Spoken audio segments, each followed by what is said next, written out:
O outro inconsciente que Jung concebe, divergindo do pensamento de Freud, um inconsciente atemporal, fora da faixa de percepção do ouvido humano, da visão humana, fora das leis de espaço e tempo, Jung chamou de inconsciente coletivo.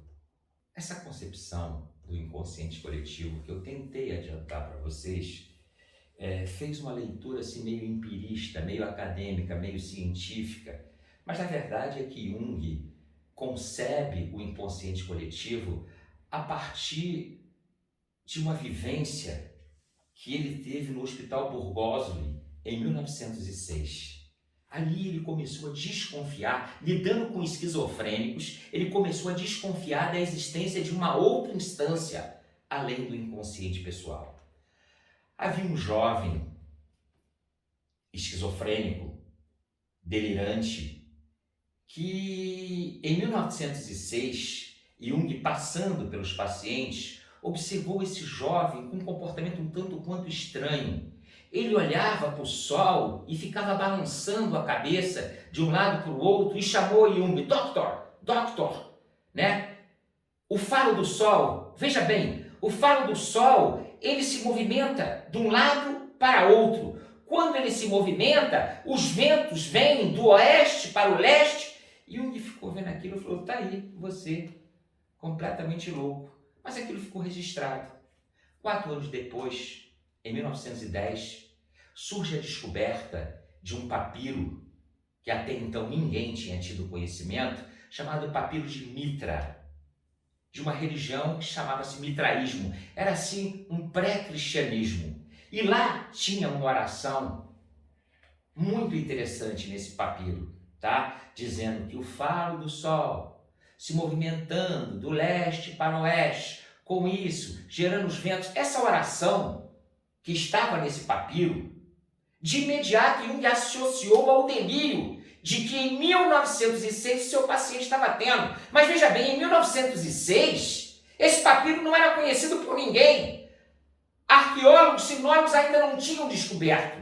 E Jung falou, como esse paciente relata essas informações, porque ele era esquizofrênico desde cedo. Ele não saía do hospital há anos. Como ele poderia saber? Esse foi o primeiro start que Jung teve para conceber uma instância que Jung batizou com o nome de inconsciente coletivo. Vamos nos aproximando do conceito com calma. Parece-me que se o inconsciente pessoal é um subproduto de todas as informações que as percepções egóicas nos deram, de uma vida de 0 a 30, de 0 a 40, são aquele material que um dia foi consciente e depois se tornou inconsciente, seja recalque, seja por que for, o inconsciente coletivo é diferente. Primeiro, ele não depende da percepção de um determinado homem através dos seus sentidos. Como o próprio nome diz, ele é coletivo. Ele pertence a toda a humanidade. Por quê? Porque o jovem esquizofrênico, nunca o seu ego, os seus sentidos tiveram conhecimento daquele papiro. E, no entanto, parece que a esquizofrenia levou-o a uma instância, que é a instância do inconsciente coletivo, e ele conseguiu projetar do lado de cá um material que ele capta no inconsciente coletivo.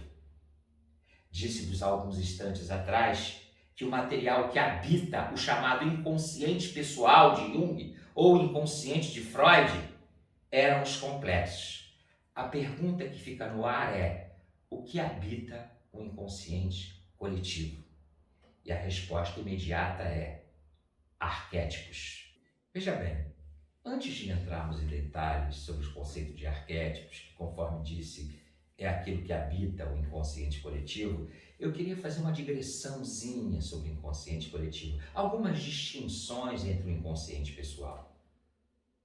Primeira coisa é que o inconsciente coletivo, ele é atemporal. Ele tem uma informação de 5.000 anos atrás, como tem uma informação de 5.000 anos à frente. Ou seja, ele é um inconsciente mais relativista, mais einsteiniano. O tempo é quebrado.